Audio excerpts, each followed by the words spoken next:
suis responsable du pôle analyse au sein du département enquête et analyse d'Héliosphère. Alors en quoi ça consiste? C'est d'abord établir un diagnostic financier sur l'entreprise qu'on analyse, regarder ses performances, regarder ses indicateurs de liquidité, de solvabilité. Et puis dans un second temps, c'est aussi regarder en termes d'analyse qualitative l'entreprise, son business model, son marché. À l'issue de ce travail, de ces deux étapes, nous émettons un avis circonstancié pour notre client qui va lui permettre de voir si l'entreprise analysée est capable d'honorer les engagements qu'elle a pris ou qu'elle va prendre avec notre client.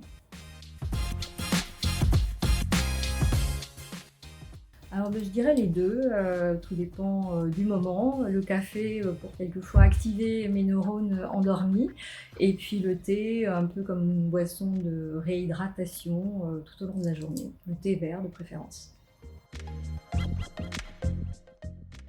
Alors, moi je dissocie, jamais les 2.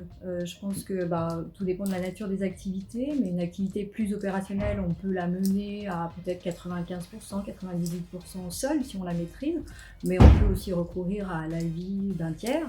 Et puis sur des projets de plus grande envergure, qui me concernent ou même qui impliquent, mes équipes, moi j'aime bien de toute façon qu'il y ait une réflexion personnelle en amont et puis après, qu'on travaille tous ensemble pour, qu'on fasse émerger des solutions enrichies de l'intelligence collective.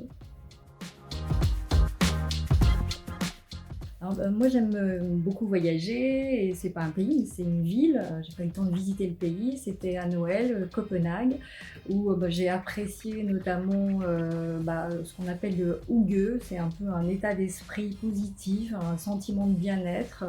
Et puis la deuxième chose, c'est le parc Tivoli. Ça, c'est un endroit assez magique à Noël, un parc d'attractions assez emblématique. Quand on arrive, on a vraiment l'impression d'être à Noël, un monde magique et merveilleux avec en apothéose le feu d'artifice projeté au-dessus du parc.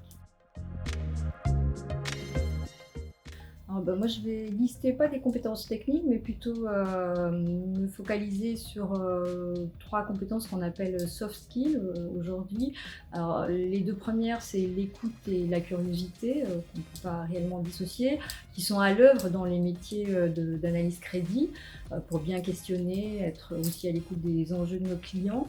Et puis la troisième, ça serait la disponibilité, là plus sur les activités de management, être à l'écoute de ses équipes pour faire émerger les idées et travailler et avancer collectivement en bonne intelligence.